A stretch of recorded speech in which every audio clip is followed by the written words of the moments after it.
That's the edition of the program. We're counting down to Christmas already. I mean, Christmas is by the corner. Today is 14. How many days do we have to go? How many days? 14 more days? 10 more days, 11 more days. I don't know. How many more days do we have? You should tell me. I'm excited because this is a time to be merry. Although not everybody is really excited, because I tell you, a lot of things are happening. A lot of people.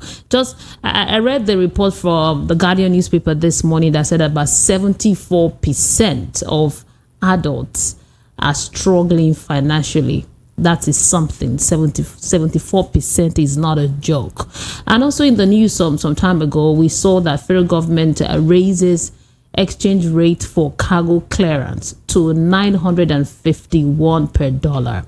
That's quite huge, because before now it was 757 naira to the dollar. So with that increment, you know what that means. If you're trying to bring in goods into the country, if you're trying to bring in your car, all of that, plus the inflation.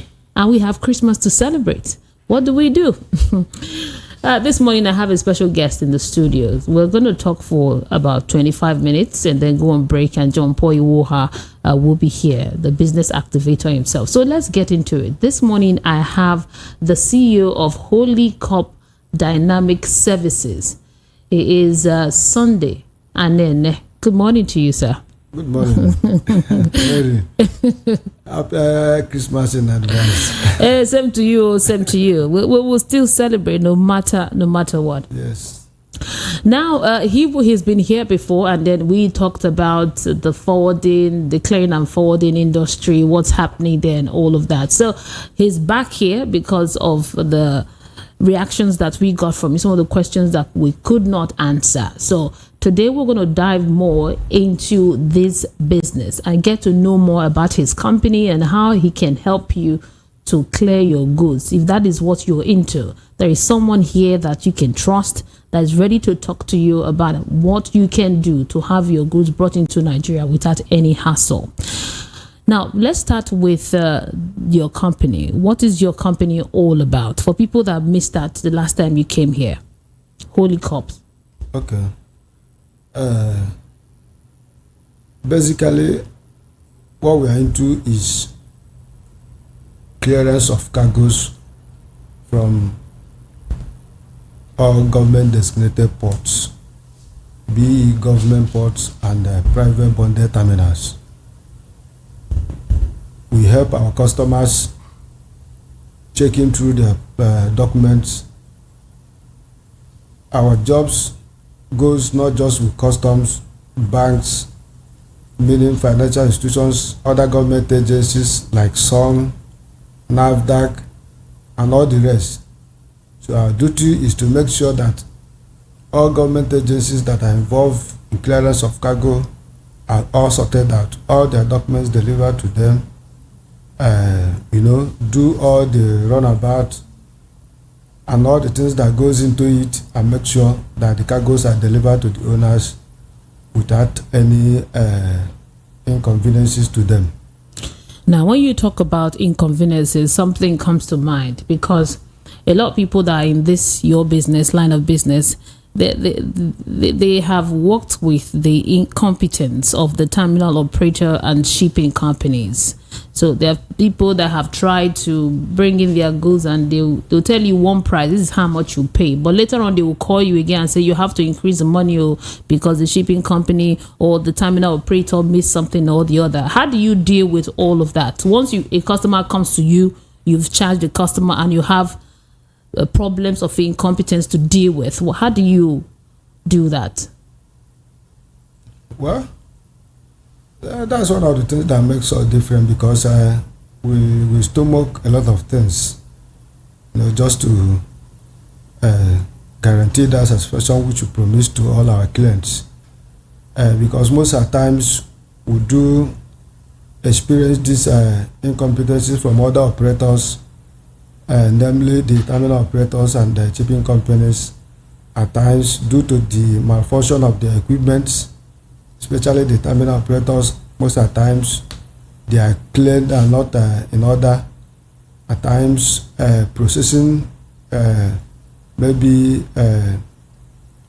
the TDO, terminal delivery order, there are issues like we experienced, like the one we experienced last week.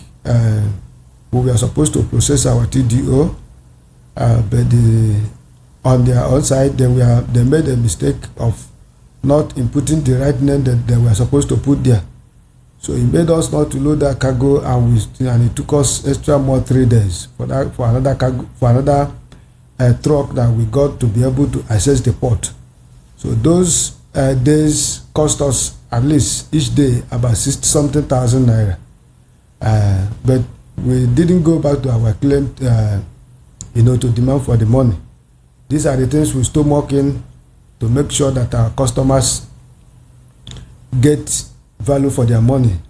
But that does not mean that we do not, when there are government increase, that we do not get back to our clients.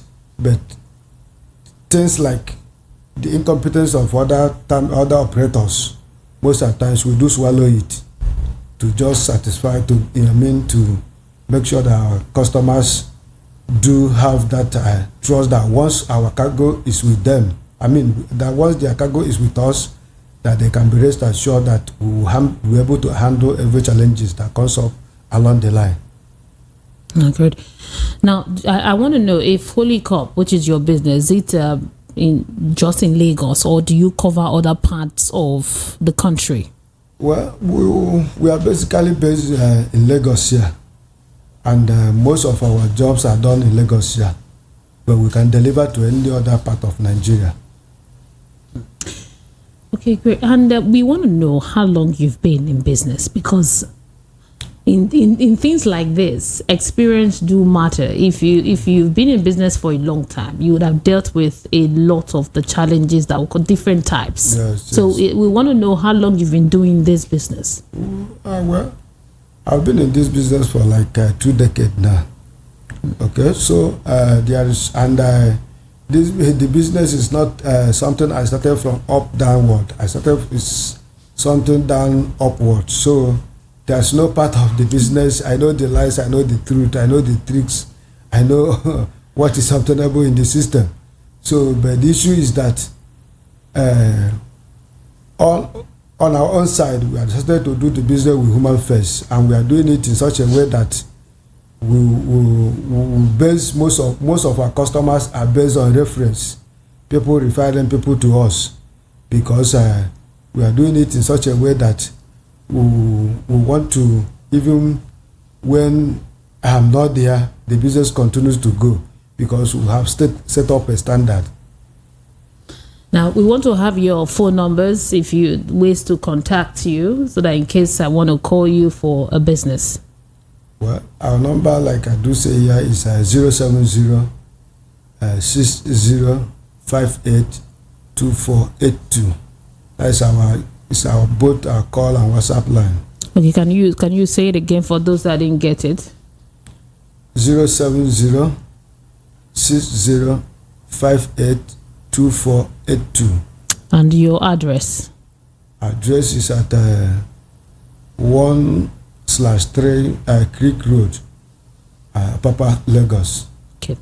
Now, if I want to, before I ask this question, because my question, I wanted to ask you if I want to clear some of my goods, what documents do I need to have? But before you answer that question, I want to know, do you deal with just big companies or you deal with everybody? Whether you have small goods, you have big cars, small cars? Well, like I do say, most of the jobs we handle are containerized cargoes. Roll-on cars, we don't deal on that. Then we welcome everybody, both big and small, multinational companies and all the rest. So long as it's in container, be it 20 feet, be it 40 feet, be it 1 million feet, you are able to yes, do everything. Yes. The issue is once we have the right document on time, we know what to do at every moment so that things don't run up on us. So we've been handling a large number of units after all. So we do all that. So somebody that wants to bring in cargo, there are documents you need to have. You need to have sun cap. First of all, you need to have Form M. Form M is the document you get from your bank. It's kind of document you use to indicate that you want to bring in so and so item into the country. So your bank will now process it through CBN, and if all things are okay, the Form M will be issued. So, and after that, you have what you call bill loading. That is what you get from the shipping company. It's a document that shows, guarantees your ownership over the cargo. So, and after that, with that, you process what we call PAR. Okay, so when you get this PAR, it is on this PAR that customs, from their input, you know what you will pay as sum total duty. Okay, and when each time they make any increment, be it on duty rate or like the exchange rate which they have just changed, it's on that PAR that they will make it available for us. So, and why most times cargos are delayed in the ports is when you have different informations on these different documents that I've just mentioned. So when your informations are not directly tally, so it gives room for suspicion on the custom officer's side. So, and it takes a longer time for you to be able to actually convince them that it may be due to typing error and all the rest. Yeah. And when you are doing that, days are going. And as days are going, the cargo is accruing demurrage. And it's always on two sides, the shipping company and the terminal. And so, whenever you run into this kind of issue, that makes the clearing to be more expensive. So that is why we advocate that people who wants to go into this kind of business, that they should consult us. We'll be able to guide them. We'll be able to tell them or how they should be able to process their documents, so that as soon as the cargoes comes in, it wouldn't take more than necessary before they have their cargoes in their warehouse. Very good, because I wanted to follow up with a question of how you deal with this exchange rate, because it's been fluctuating for a while now. Before now it was 400 and something, then it went up 700, now 952, which is quite challenging. Yes. So I'd like to know how you deal with such policies, such challenges for your customers. Well, it's taking a big toll on us, because it's really not easy changing price of a job that you have charged along the line, maybe when you are into it already, and these changes come.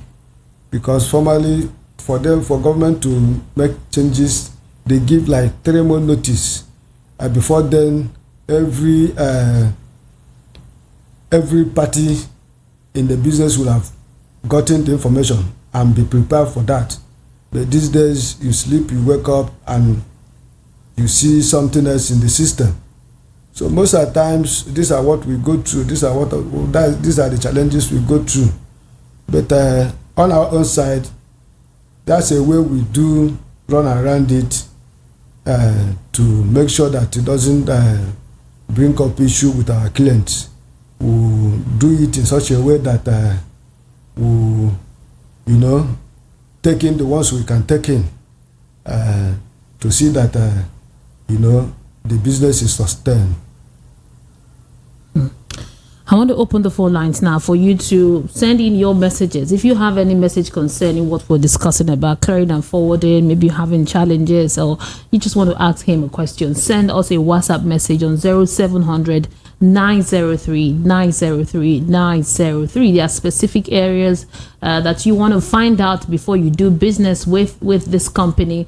Send us a message now. He will answer your question. 0700 903 903 9. 0700 903 903 9. Okay, I have some questions here. Okay, this one says, good morning to you, sir. My name is Chigozie, and this is my question. I want to know where you are located. Kindly help me describe it, because I'm familiar with that area, so I could come and meet you so we could talk. And also, I'd like to get your phone number. Okay. Like I said before, we are located at 1/3 Creek Road, Apapa, Lagos. We are very close to PIL shipping line, and also close to the Premier Port Gate, that is at Apapa Wharf. Okay. And my line again is 070 60 58 2482. That is both the call and WhatsApp line. Okay. A message here from Choma says, good morning to you, sir. The documents that you mentioned, would your company help me to get that document? Is it part of the package if you bill me, or I'm supposed to process those documents and then meet you for the clearing? Yes, that is based on our terms of agreement. But there are ones that you don't do for the client, like the Form M, because it has to be through the importer's bank. But we can guide you on how to go about it, so that it won't be an issue. Okay.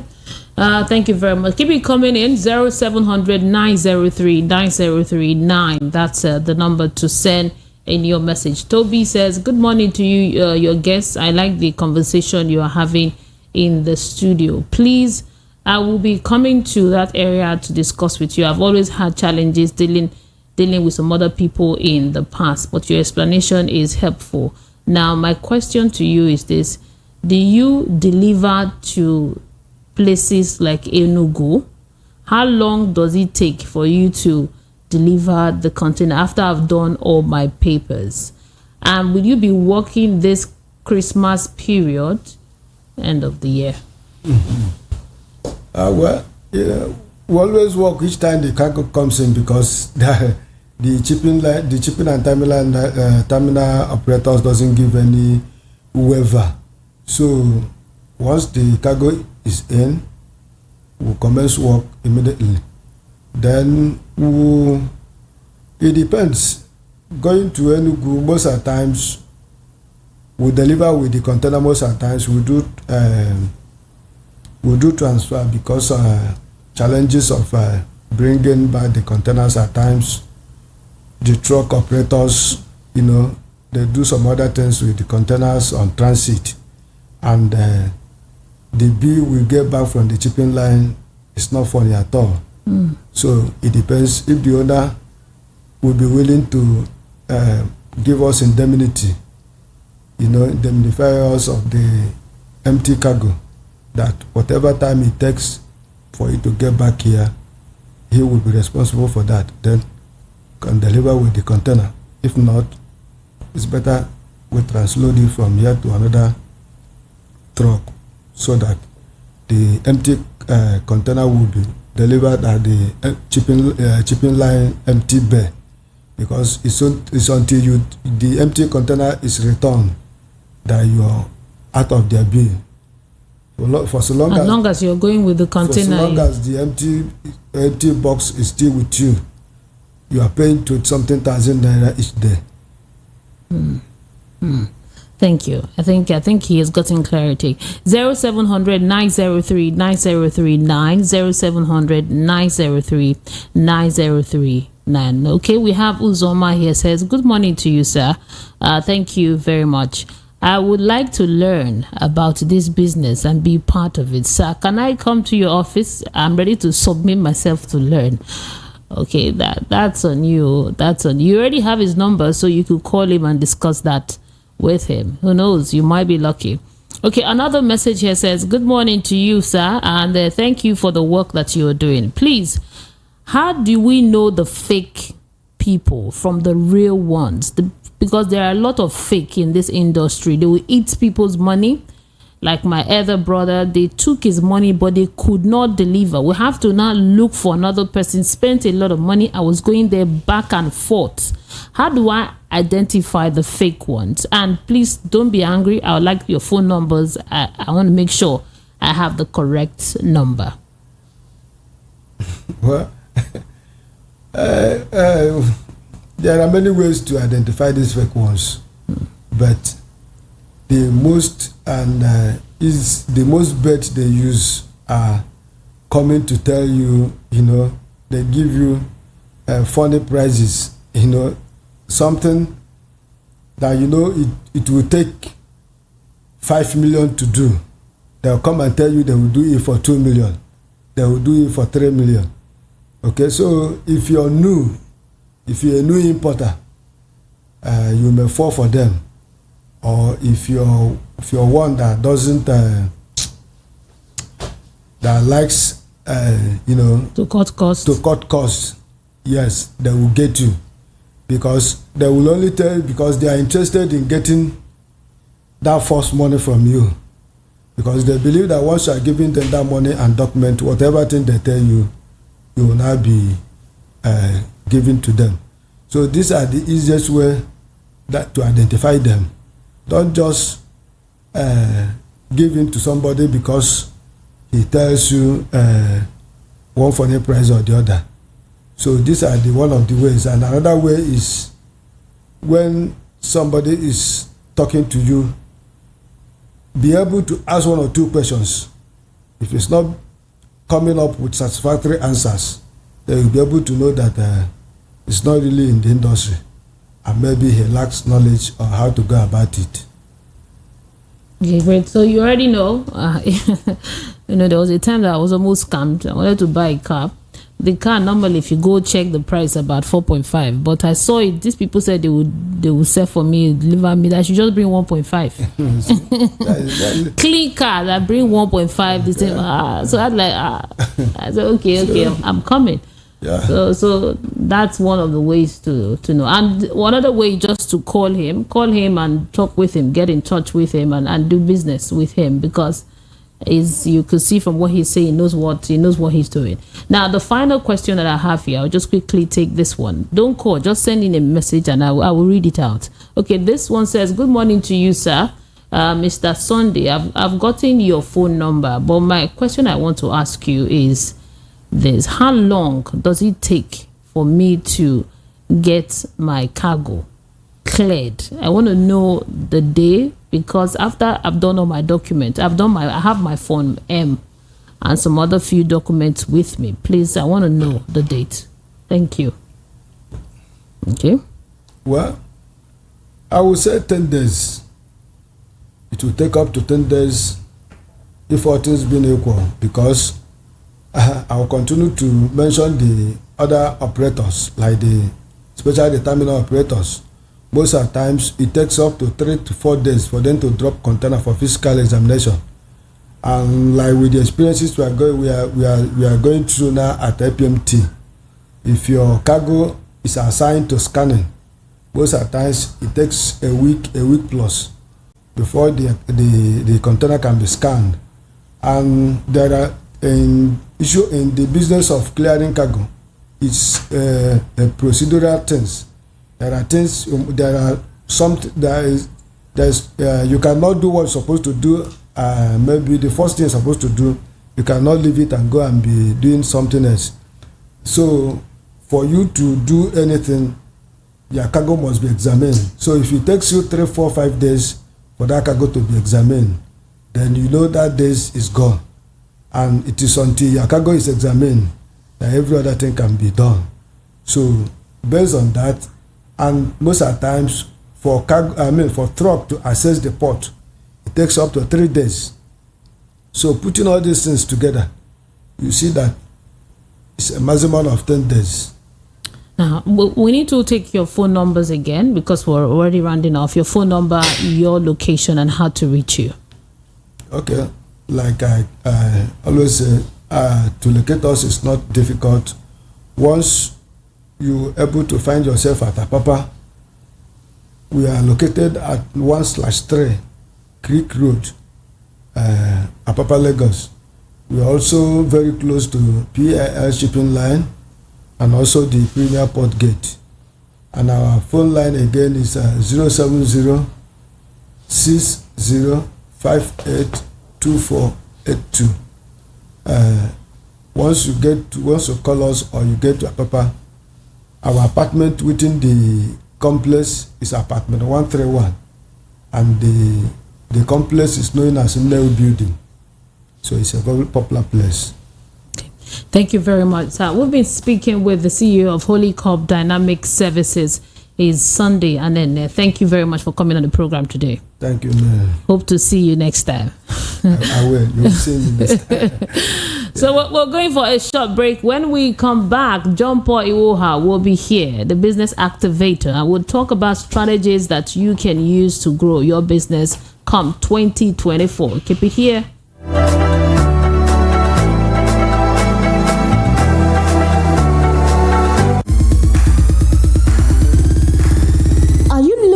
For the perfect getaway?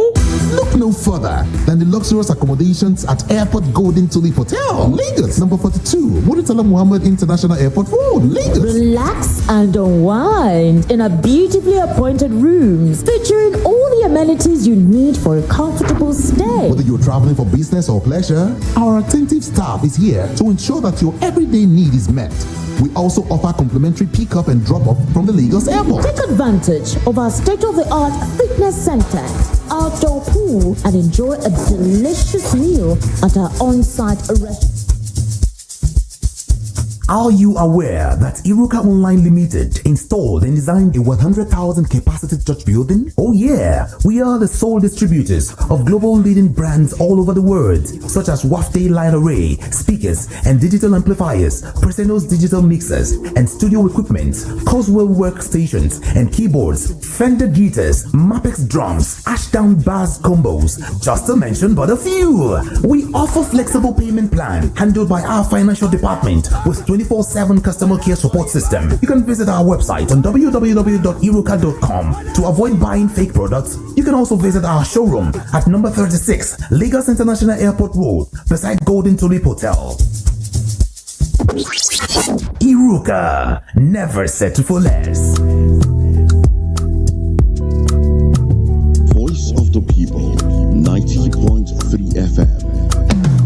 We understand that having no financial stability can be very frustrating as it limits your possibilities in life. So it's important that you take hold of your finances today.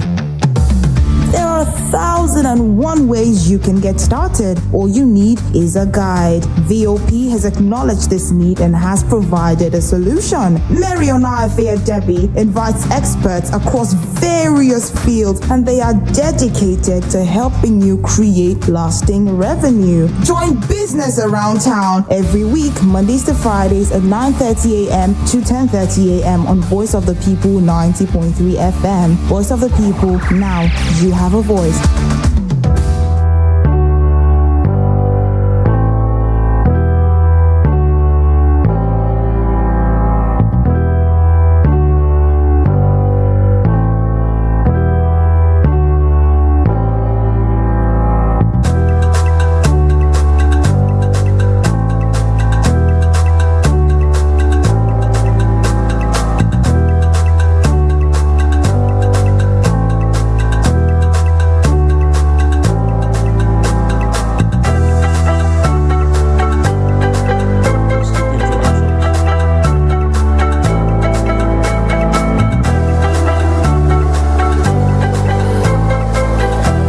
You're listening to Voice of the People 90.3 FM, and I have John Paul Iwuoha here. He's a business activator. He's worked with entrepreneurs to fix difficult problems at the startup and growth stages of business. He's here every Thursday, and we talk about business issues. In fact, you have doctors that attend to you when you're sick. You go to the hospital, they'll dissect, they will ask you questions, and then they will prescribe something that will make you better, you'll feel better. Now, we have somebody like that. We have people like that in business. I'm talking about motivational motivational speakers or inspirational speakers that you go to and tell you can do it, you have it in you, there's greatness inside of you. No, we're talking about people that you actually talk to, that this is what I'm going through in my business, I cannot scale, people are not buying, and they will give you solutions. They will prescribe something and you use it and it will work. Those are business activator, and that's who John Paul is. John Paul Iwuoha. Good morning to you, sir. Good morning. Thank you for having me. I'm so glad you're here because the new year is creeping in. Yes. Today is 14th. And with the way the economy this year, it really shocked a lot of people. I don't think many people were prepared for 2023. We didn't know it was going to be like this. We know it was an election year, but we did not know. And as I speak with you now, we don't know how 2024 will be like. Yeah, because policies, things, promises they're not kept and things, we don't know. So we want to look at 2024.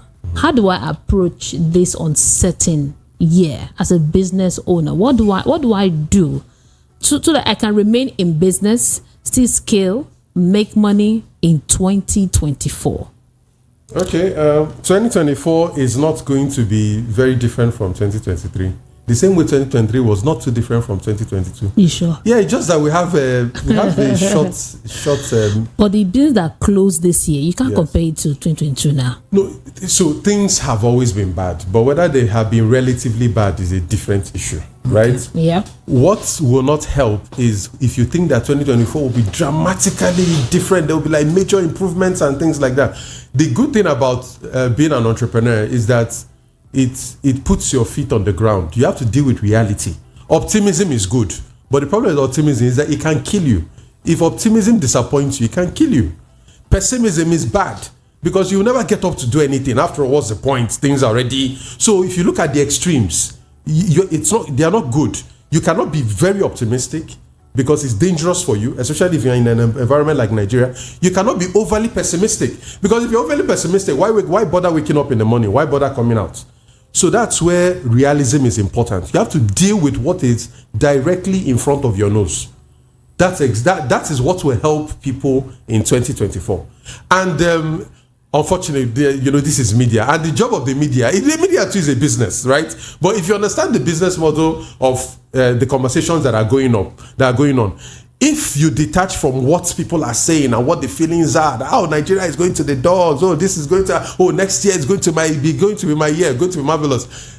All of these things, you have to make it personal for yourself. So right now is a case of how do I thrive even in a difficult environment like 2024? And I'm hoping to share some tidbits today that we can benefit from. Let's go into because of time. First, let me set the background. Let me set the background. The facts. Okay. The fact is that about 70% plus of Nigerians are living below the poverty line. Poverty line depends on which benchmark you look at. You're looking at about say $2 a day. That is even being generous. That's like 2,000. It said the number of severely financially distressed adults it rise to 74%, according to publication today. Good. In any other country, any other smaller country, it will be like an economic disaster for businesses. But the benefit we have in Nigeria is our size. So 74% of 100 is a lot. 74% of 100 is 74 people. You only have like 26 people left. That's it. But 74% of 220 million people, the balance is a lot. So let's look at the balance. 26% of 200 and something million. We're paying with like 40 million people. That is bigger than the population of many different countries. Almost 2 times the population of Cameroon, almost 2 times the population of Ghana. You can play around. That is the market size we're looking at to say, I want to do a business. I want to size up the demand for my products and services. Right now in Nigeria, the basic assumption is, who are the people that are living above the poverty line that can even accommodate the thought of buying this my product or service? At the base, we're talking 40 million. Now, most of this 40 million is not spread across all of Nigeria. If you remember a previous conversation we had about trends, mega trends, yes. Most of this 40 million is concentrated in the cities. So most of this 40 million, you will likely find them in Lagos, Abuja, Port Harcourt. All of a sudden, that's where most of this 40 million is. Now, the danger in an economy like this is if you have a product or service and you're targeting everybody will buy, you'll be in trouble. Because if you're targeting everybody will buy, there's something we call psychographics when you are trying to measure a market.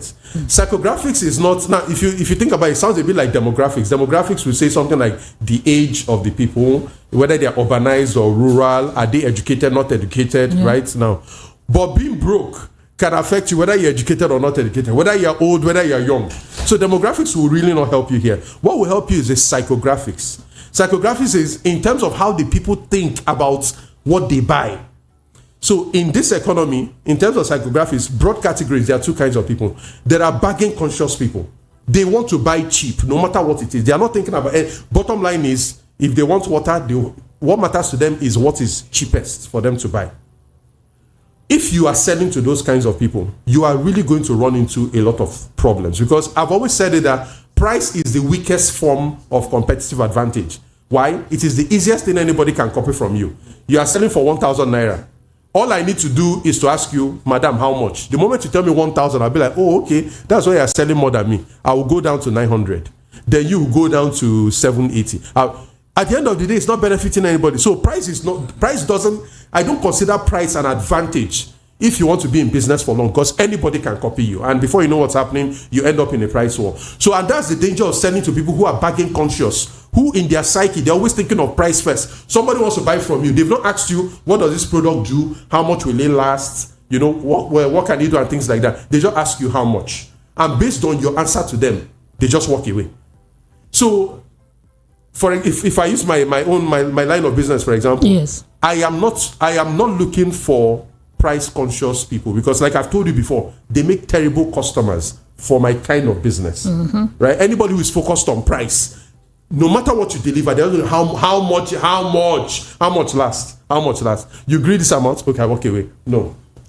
Where the focus should be is on the value conscious customers. And when people talk about value, sometimes it can be very vague. So let me help us to break it down today.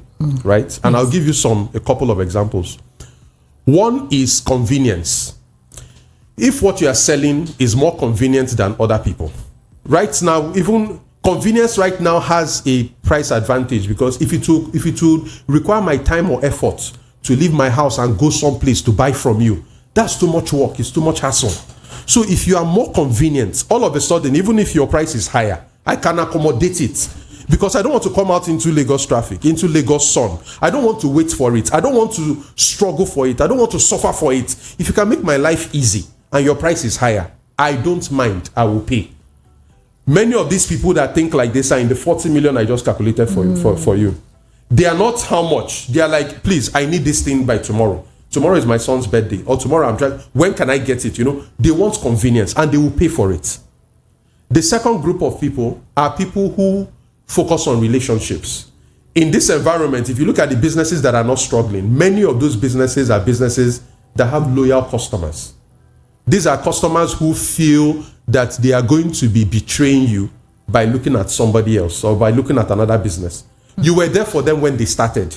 You've always given them concessions. When things were difficult for them, you came in for them. You give them credit. You tell them take, you pay later. There are things you've built a relationship with them. Maybe you know their birthdays, or you invite them for stuff. So the relationship is hard to break, particularly in an environment like Nigeria, where we are more communal, we're more social. There's a premium we put on social capital. That person is my friend. I've seen people buy something that is more expensive. Why? Now my guy be that. Oh, and you tell me, my own is cheaper. I say, I don't know you, but now my guy be that. I'll buy from my guy. So relationships, whether it is whether 2024 will be very terrible or very bad, those people don't care. The relationships will endure. Relationships are like concrete. Even when the economy is swishing and going forward, and they will stand. So your people will be for you.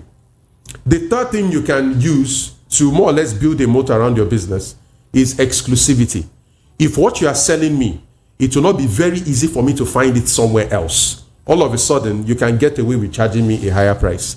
2 weeks ago, my brother introduced me to a business in Lagos, and what they do is they come to your house, and essentially on the surface they are a car wash business, but this is a car wash business that has exclusivity on the side. If I want to wash my car, I can go to some random car, and these days Nigerians are drawn to businesses that they say move. So if it is not POS business, it's car wash business, it's all those businesses. You go get customers, you go move. The problem with those businesses is what I've said about the 70%. People who are bargain conscious, they're just looking at price. If you are selling to such people, you cannot compete.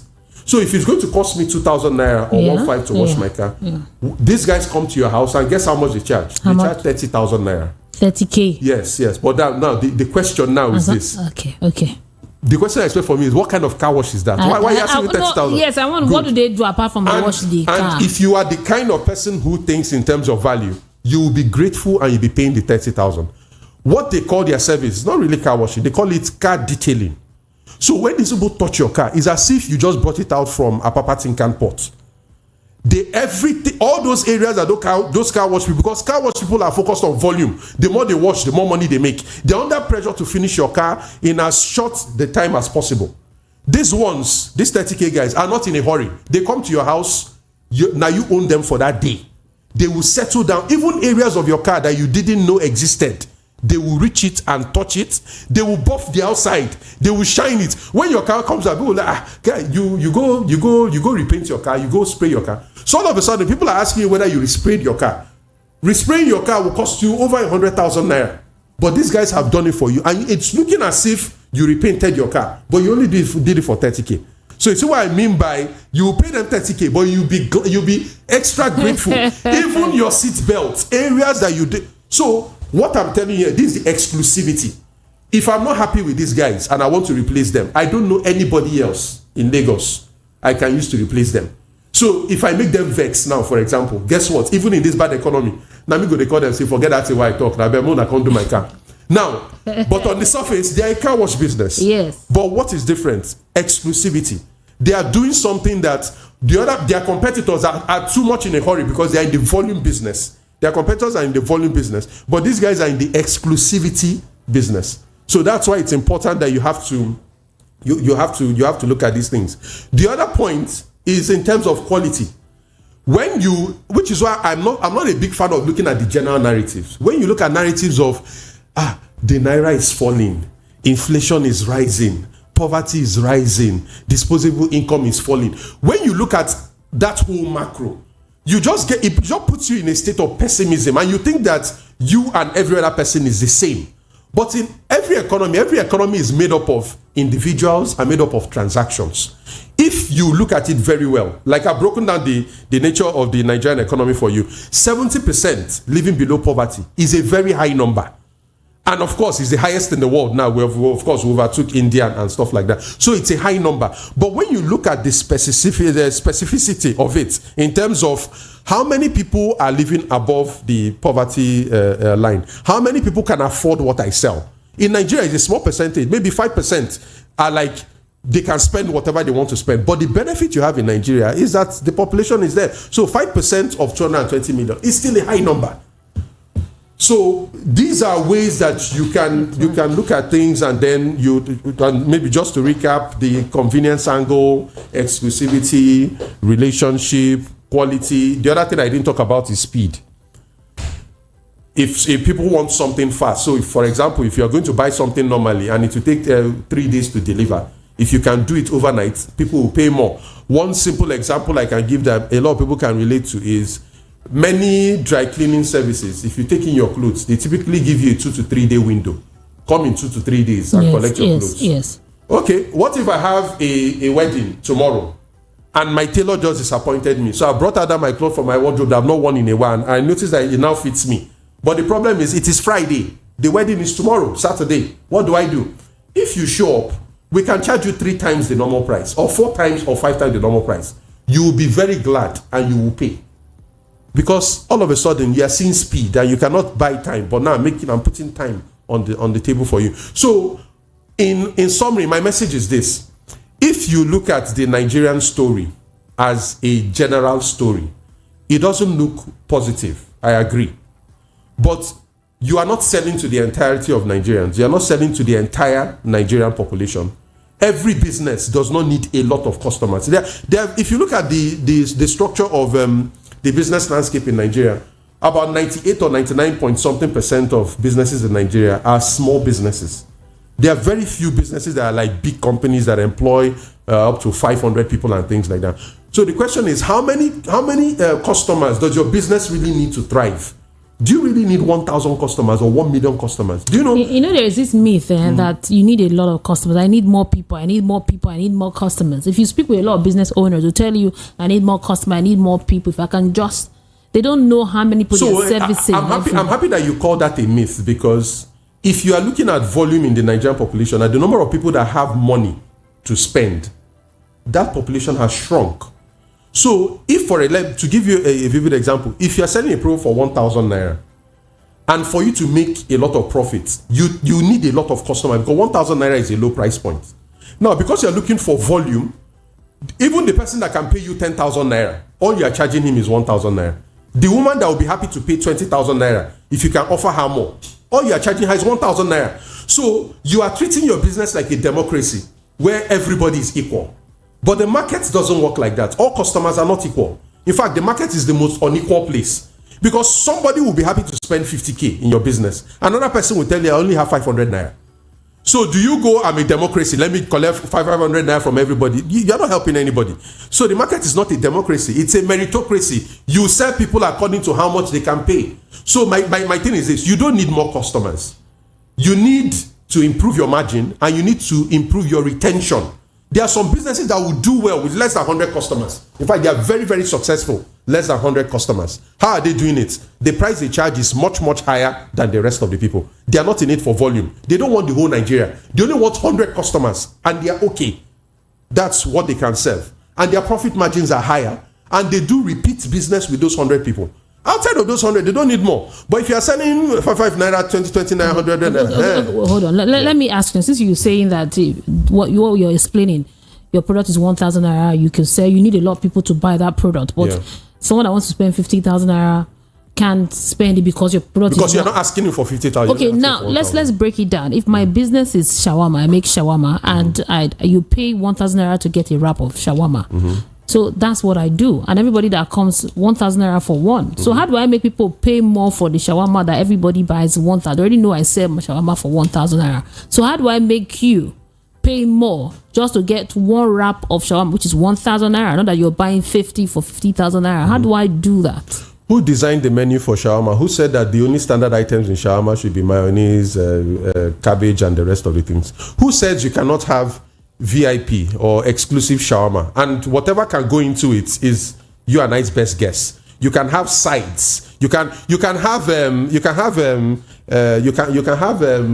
what I call it, the make of the day, or some designer something, or maybe healthy shawarma. You can have vegan shawarma. You can have this one only has chicken, this one only has this one only has. So you can even we have suya shawarma. I don't know if there's something like that, but you can have suya shawarma. You come up with all kinds of crazy things. How much is it? 5,000 naira. Why is it 5,000 naira and the other one is 1,000 naira? Or guy, when you taste it, you know why it is 5,000 naira. All of a sudden, one person buys it. That's equal to what 5 people would have bought. But all the people that are coming to buy shawarma, some are coming with their girlfriends, some are coming with their children. The reason I'm using these examples is that you have emotional leverage over these people. When somebody shows up with a girlfriend, is trying to impress. That person is in a position to spend more, but you're only asking him for 1.5. Somebody shows up with their children. Well, mommy, I want this. Mommy, I want. But the only thing they can point to is that one shawarma you're selling. So if you can expand the range and say, this one, if you want pump price standard, is 1,000 naira. Our exclusives are 5,000 naira. Then there's another one that we have is like for 10K, but we only do that for like 3 times a day. And whenever you do it, there's one small alarm that we blow to announce. Don't you see happening in the club? You buy champagne and all of a sudden they start playing Dorime and all. You think they don't know what they are doing? What is the market value? What's the commercial value of playing Dorime? It's nothing. But it is that whole hype. Some people pay for that hype. So all I'm saying is this: you don't need 1,000 customers if you know what you are doing. And even in this economy, looking for 1,000 customers is a dangerous strategy, because those numbers don't exist. The number of people that have money now has shrunk.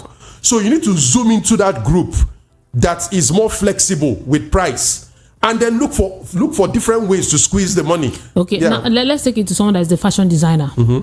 Fashion designer, I have a benchmark. You sell clothes 20,000 naira, 50,000 naira. How do I do more for my customers? They come and say, okay, I'm going to make you this type for 100,000 naira. What do I introduce? So fashion is one of those in the businesses I would consider a very difficult business right now. Because let me explain what's going on in my head. The kind of customer that I just explained to you that is willing to pay more, when it comes to fashion, unlike the shawarma one, they're looking for a name brand. How many followers do you have on Instagram? Who knows you? Who wears you? Fashion is a perception product. You know, so you can't just show up and say, I've started showing and my price is 150,000. The question is, who are you? I don't know you from. How many followers do you have on Instagram? Who are you? Where, you know, so that's the challenge with fashion. But with shawarma, you can't do that. Shawarma, you're constrained to locality. You can't leave Magodo to come to Lekki Phase 1 to buy shawarma. You have to deal with something within your neighborhood. So that's the advantage the shawarma person has, the advantage of location. But with fashion these days, social media has flattened the landscape. If you are now telling me that I'm planning for a wedding and your wedding gown, you want to do wedding gowns for 250K, I'll be like, who have you done it for? Who are you? What brand? Is there something I can? So if you don't have like a catalog or something that can impress me, it's going to be difficult to pull off that kind of pricing. So it is different from industry to industry. But if you still stick into the fashion thing and you are doing, bring material for me and I will sew for you, you are in deep trouble. Because the people that do that, that material they are bringing to you, they are comparing you with that guy who sews on the streets in Obalende. That guy is charging me 3,000. Why are you charging me 12,000? And you are here telling me that fuel is expensive. I have to pay my staff. I don't give a damn about your staff and I only care for in the market. The market is the most selfish place. I only care about myself. My salary has not improved. I want to pay for this thing I want to buy. You are selling for 12,000. This guy is selling for 3,000. Can you come down to 3,500? Let me consider you because you're my friend, or I'll go to that guy. Market is brutal. So you need to understand the advantages you have. And that is what you use to hold on to the people that are coming towards you. Will you use convenience to your advantage? Will you use relationship? Will you use exclusivity? Will you use the quality of your products? Or will you use speed? These are all levers you can use to stand out. So when people say, the Nigerian market, Nigeria is not a homogeneous market. Like I've told you, 70% or 74% of people are living below the poverty line. Correct. Let's talk about the people who are above that poverty line, the people who are barely getting through. Let's talk about the people who are doing very well in this economy, because the truth is that there's a minority of people that are doing well. They have money to spend. Let's talk about those people. That's where the money is. So talking about volume now, meaning like you want to sell garri or you want to sell rice. Anybody that comes, 1 cup is 400. That strategy will not work now. You have to differentiate yourself in this market and zoom into the side of the market where you can start charging more. If not, your profits will suffer and you will just end up in endless bloody competition. Wow, thank you very much. Time is gone. But before we go, I wanted to do something for me. I wanted to go to this website because all what we're talking about, you can get it for free. You can get all of these materials for free. John Paul has already done something and is giving it out for free. So what you need to do now is to go to this website, www.activatorhq.com/903 FM. Just go there now. Activatorhq.com. Yes, activatorhq.com/903 FM. When you go there, click on it. You click on that. You're going to see our channel, our WhatsApp channel there. When you see our WhatsApp channel, click on it. Go there. Follow the channel. Scroll up. You will see the book there. It's a free book. It's there for you to download it. Just download the book and then read it. The book contains a lot. It says how to find good business opportunities in Nigeria. 6 powerful strategies for discovering gaps and opportunities to make money in the Nigerian market. So cool. It's there for free. Download the book. So that next week when we'll continue the conversation, you will not be lost because we're saying a lot of things at the same time. So go there, read it up. So when we continue to talk about it, you will not be lost. Thank you very much for being part of the program today. We have to go. I'll be here again tomorrow. Yeah, tomorrow I'll be here and we'll continue the conversation. Thank you, John Paul. It's always a pleasure speaking with you. Thank you for having me. I wish we had more time. So keep a date. Next week, Thursday, he will be here. Then we'll get to take questions from you. No, we didn't do that today. So we'll get to take questions from you about your business next week, Thursday. This is Voice of the People, 90.3 FM. You've been listening to Business Around Town. Coming up next is Area Matter. Keep it here. Do not change the dial.